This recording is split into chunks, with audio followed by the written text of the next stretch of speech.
कहानी की शुरुआत में हम बिल नाम के एक लड़के को देखते हैं जो अपने बारे में बता रहा होता है कि मैं पढ़ाई कर रहा था, पर क्योंकि हमेशा से मैं अमेरिका के तरीकों के बारे में जानना चाहता हूँ, इसलिए मैंने पढ़ाई फिलहाल छोड़ दी है। मैं वहाँ के बारे में सब कुछ जान जाऊंगा। फिलहाल मैं वहाँ के एक गाँव में जा रहा हूँ जहाँ पर भैंसों की खाल का बहुत बड़ा बिजनेस किया जाता है। वहाँ इस चीज की मार्केट बहुत ज्यादा है जिसमें मेरी भी दिलचस्पी बहुत है। उसके बारे में मैं भी जानना चाहता हूँ। ये वक्त होता है 1874 का, जहाँ पर विल उस छोटे से गाँव में पहुंच जाता है जिसका नाम बूचर क्रॉसिंग होता है, जो कि इस फिल्म का भी नाम है। अब यहाँ बिल अपने रहने के लिए कमरा लेता है, फिर आकर एक डीलर से मिलता है जो भैंसों की खाल चमड़ी का सबसे बड़ा डीलर था। वो अब डीलर को अपने बारे में बताता है कि मेरा नाम बिल है, मैं आपके दोस्त का बेटा हूँ। कुछ साल पहले आप और मेरे डैड काफी अच्छे दोस्त हुआ करते थे। ये कहकर वह अपने डैड का खत डीलर को देता है। तब उससे डीलर मिलकर काफी खुश होता है। विल उसे बताता है कि मैं यहाँ अमेरिकन को समझने आया हूँ, उन्हें जानना चाहता हूँ। डीलर कहता है कि हाँ, तुम्हारे डैड मेरे काफी अच्छे दोस्त थे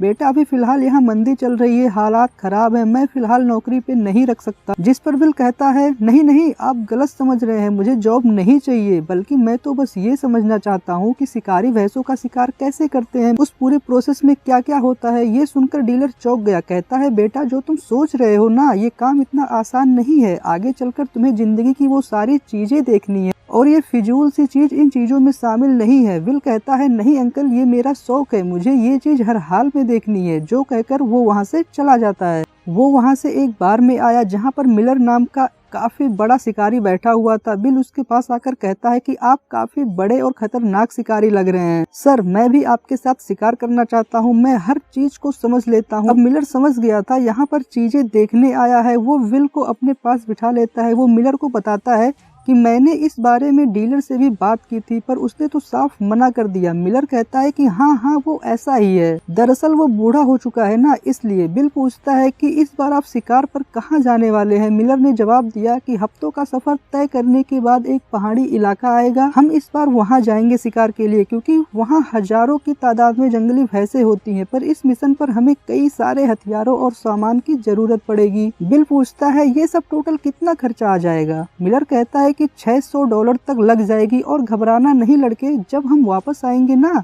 तो हमारे हजारों डॉलर का फायदा होगा। थोड़ा सोचने के बाद बिल कहता है कि मैं जिस कोच के लिए यहाँ आया हूँ वो मेरा एक जुनून है। इस मिशन में पैसे मेरे लिए कोई मायने नहीं रखते हैं, मैं इसके लिए तैयार हूँ। जिस पर मिलर उसके साथ हाथ मिलाकर ये डील पक्की कर लेता है। अगले दिन जब ये बार में आते हैं तब मिलर अपने दो साथियों से मिलवाता है। वो एक ही तरफ इशारा करके कहता है कि ये मेरा साथी स्किनर है, शिकार होने के बाद ये उनके जिस्मों से खाल उतारने का काम करता है, और दूसरा साथी एक कुक है जो हमारे साथ इस सफर में खाना बनाने का काम करेगा। स्किनर मिलर को कहता है ये तुम जिस पहाड़ी इलाके पर शिकार करने के लिए जाने की बात कर रहे हो ना, वहाँ जाना काफी मुश्किल और खतरों से भरा हुआ है, क्योंकि रास्ता बहुत लंबा है। इस बीच तूफान, लुटेरे और खाइयों के बहुत खतरे हैं। मिलर कहता है और वहाँ जाने से हमें काफी फायदा भी तो होने वाला है, क्योंकि वहाँ हजारों की तादाद में भैंसें होती हैं। स्किनर कहता है अच्छा ठीक है, पर मुझे इस चीज से फर्क नहीं पड़ता, अपने काम की मैं $100 लूंगा। इसके अलावा तुम कितना मुनाफा कमाते हो मुझे उससे हिस्सा नहीं चाहिए। इस पर बिल और मिलर दोनों राजी हो जाते हैं, और इसी दिन के दोपहर को वो शिकार के लिए निकल जाते हैं।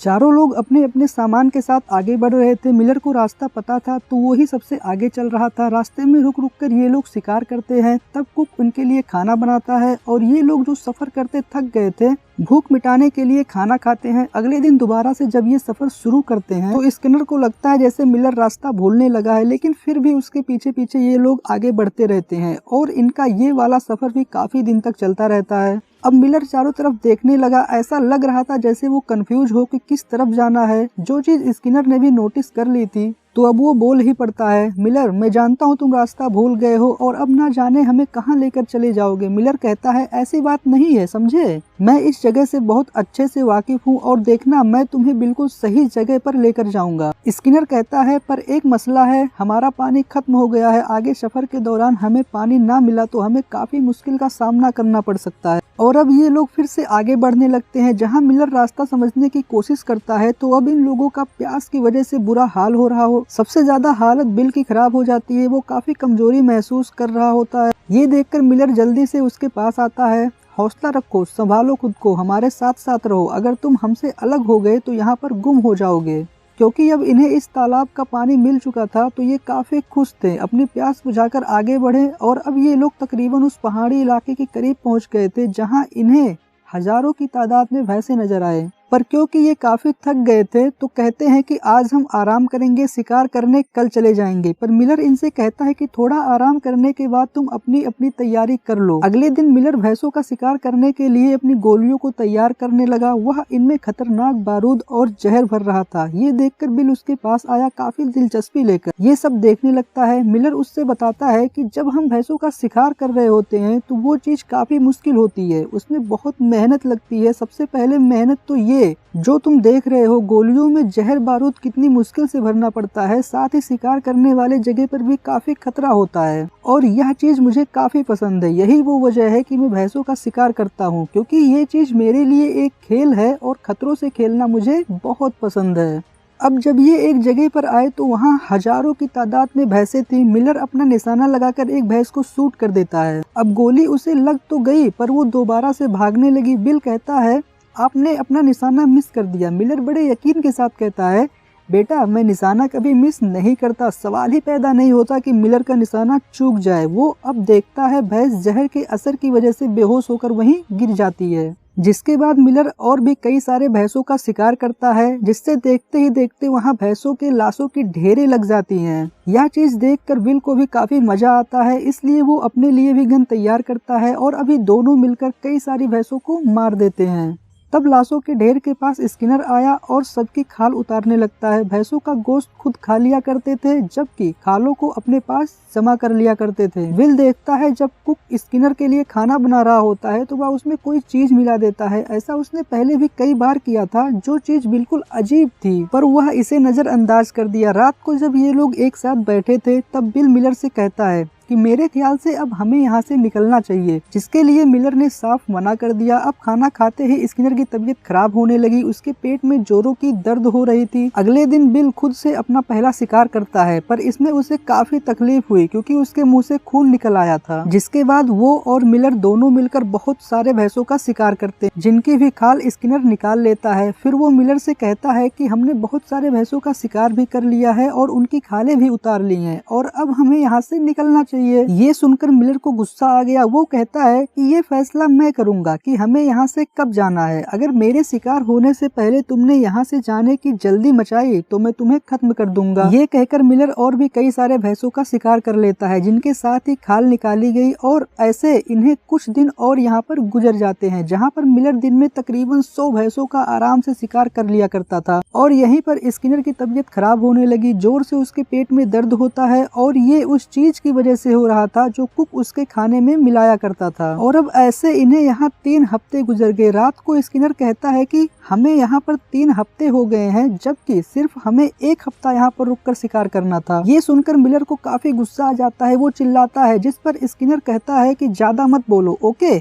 हम यहाँ से निकलना ही होगा, वरना हम अपने गांव बूचर क्रॉसिंग नहीं पहुँच पाएंगे, क्योंकि कुछ ही दिन में सर्दियाँ भी शुरू हो जाएंगी और उस मौसम में बर्फ के बीच में से हम अपना सामान नहीं ले जा पाएंगे। इस पर मिलर कहता है कि ऐसा कुछ नहीं होगा, मुझे पता है कि सर्दियाँ कब शुरू होती हैं। जिस पर स्किनर को गुस्सा आ गया। वो कहता है, मिलर तुम पागल हो गए हो, तुम यहाँ हर एक भैंस का शिकार करना चाहते हो, ऐसा नहीं हो सकता। उसका ये बर्ताव देखकर मिलर को भी गुस्सा आ गया। वो उसका मुंह बंद करके मारकर उसे नीचे गिरा देता है। इधर बिल उससे कहता है कि स्किनर ठीक ही तो कह रहा है, हमें यहाँ से चलना चाहिए। मिलर जवाब देता है कि मैं यहाँ पर शिकार करने आया हूँ और जब तक वह पूरा नहीं होगा मैं, तुम या कोई भी यहाँ से नहीं जा सकता। जिसके अगले ही दिन मिलर की शिकार का सिलसिला दोबारा शुरू हो गया, जिसमें जमीन पर कई जगहों पर लाशों के ढेर लग जाया करते थी। वहाँ से थोड़ा आगे आकर मिलर कहता है कि मैं अब इससे भी आगे जा रहा हूँ शिकार करने, क्योंकि वहाँ तकरीबन 200 भैंसें होंगी। बोलकर वो आगे बढ़ गया। इसके इस पागलपन से अब बिल भी परेशान हो गया था। वो कहता है, अभी तुम अपनी भैंसों के शिकार को लेकर पागल हो गए हो। पर अब मिलर आगे बढ़कर दूर से भैंसों पर गोलियां चलाने लगता है, जिससे डर कर वो वहाँ से भागने लगता लगती हैं और मिलर भी उनके पीछे पीछे जाने लगता है, पर वैसे इनकी स्पीड काफी तेज थी, वो दूर निकल जाती हैं और इस चीज से मिलर को बहुत गुस्सा आ जाता है। तभी विल के हाथ पर आसमान से बर्फ आकर गिरी, यानी कि सर्दियों की शुरुआत हो गई थी, जिसे देखते ही देखते वहाँ बर्फ का तूफान आने लगा। इसलिए ये लोग अपना सामान समेटने लगते हैं और क्योंकि शुरू में ठंड बहुत ज्यादा थी इसलिए बिल समझ नहीं पाता है, उसकी तबीयत खराब होने लगती है। इसलिए मिलर उसे भैंसों की खाल के नीचे सुला देता है। अब काफी देर के बाद जाकर ये तूफान रुकता है, जहाँ ये लोग निकलने की तैयारी करने लगे। विल कहता है कि कहीं हम ठंड से मर न जाएं, तो इसके लिए हमें पहले आग की जरूरत है। अब ये लोग वहाँ पर आग जलाते हैं। स्कीपर कहता है कि मैंने कहा था ना कि निकलते हैं, लो देख लो सर्दी आ गई, अब हम यहाँ पर फंस गए हैं। बिल कहता है पर अभी भी हम यहाँ से निकल सकते हैं, जो सुनकर मिलर ने जवाब दिया कि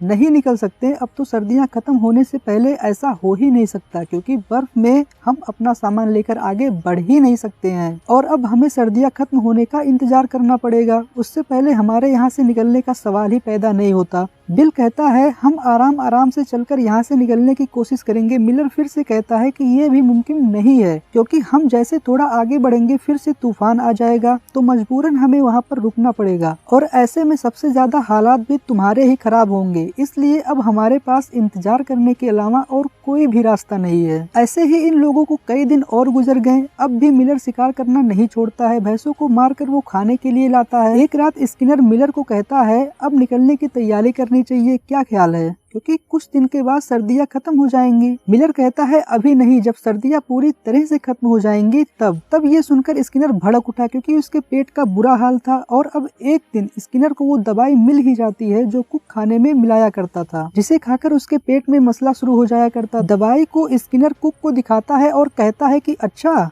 ये मिलाया करते थे तुम मेरे खाने में, तभी तो मैं सोच रहा था कि तुम्हारा पकाया खाना खाने में सिर्फ मुझे ही दर्द क्यों होती है। कुक यहाँ माफी मांगता है, पर स्किनर जो काफी भड़का हुआ था वो कुक को मारने लगा, इतना ज्यादा मारता है कि उसकी हालत खराब हो गई और फिर वो वहीं पे मर जाता है। ये देखकर मिलर और विल यहाँ पर आए, जिन्हें स्किनर सारी बात बता देता है और कहता है इसलिए किया ये सब क्योंकि इसने मेरी जान लेने की कोशिश की। मिलर कहता है हमें इसे दफन कर देना चाहिए। फिर अगले ही सुबह ये लोग कुक को दफन कर देते हैं। अब देखते ही देखते सर्दियां खत्म हुई और अगला मौसम शुरू हो जाता है। जैसे बर्फ खत्म होना शुरू हुई, ये लोग अपनी गाड़ियां लेकर आगे बढ़ने लगे, जो भैंस की खालों से भरी हुई थी। पर इन्हें अपनी गाड़ी चढ़ाने और उतारने में काफी मुश्किल पेश आती है, लेकिन जैसे तैसे पहाड़ी की उस तरफ जाकर आगे बढ़ने लगे। मिलर कहता है कि इस बार हम बूचर क्रॉसिंग में जाकर माला माल हो जाएंगे, हमें खूब मुनाफा होगा। और अब ये लोग एक खाई पर से गुजरने वाले थे। ऊंचाई की वजह से काफी दिक्कत का सामना करना पड़ रहा था और तभी घोड़ा इनकी मालगाड़ी से अलग हो जाता है, जिससे स्किनर और खालों से भरी हुई गाड़ियां नीचे खाई में गिर जाती हैं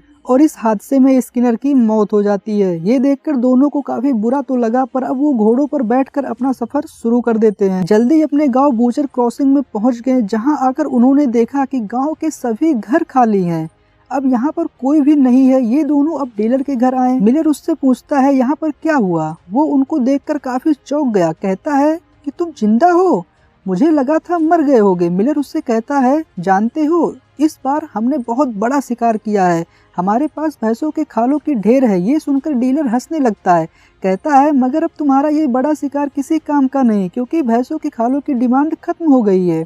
यही वजह है कि इस चीज का बिजनेस हमारे गांव में काफी डाउन हो गया है, लोगों को नुकसान होने लगी थी, इसलिए वो यहाँ से सब कुछ छोड़कर चले गए ताकि कोई अच्छा काम तलाश कर सके। और मुझे भी इस बिजनेस में काफी नुकसान हुआ। इस बात से मिलर काफी मायूस हो गया, उसे बहुत बुरा लगता है, इसलिए वो वहाँ से निकल गया। डीलर बिल से पूछता है कि तुम यहाँ जिस मकसद के लिए आए थे वो पूरा हुआ, जो अपने सफर पर तुम ढूंढने निकले थे वो तुम्हें मिल गया। इस पर वो हाँ में जवाब देता है। डीलर कहता है कि तुम जैसे आजकल के जवान बच्चों को मैं समझ ही नहीं पाता, तुम्हारे सर पर एक चीज को लेकर इतना जुनून सवार हो जाता है कि तुम वो चीज को करके ही छोड़ते हो, इसके लिए तुम्हें चाहे कुछ भी करना पड़े। बिल मुस्कुराते हुए कहता है हाँ बस ऐसा ही है, जो कहकर वह अपने कमरे में गया और लेट गया। तभी उसे बाहर से लोगों के चिल्लाने की आवाजें आती हैं। उसने जब बाहर आकर चेक किया तो मिलर ने लड़की के घर पर आग लगा दी थी। तब डीलर चिल्लाता हुआ यहाँ पर आया। मिलर उसके सर पर वार कर देता है, पर उसने अब जैसे बिल को देखा वो फौरन वहाँ से निकल गया। और अब अगले दिन बिल दोबारा से अपने सफर पर निकल गया था, ताकि वो अमेरिका के बारे में और जान सके, जिसके लिए वो आया था, जो उसका मिशन था। और इसी के साथ कहानी यहीं पर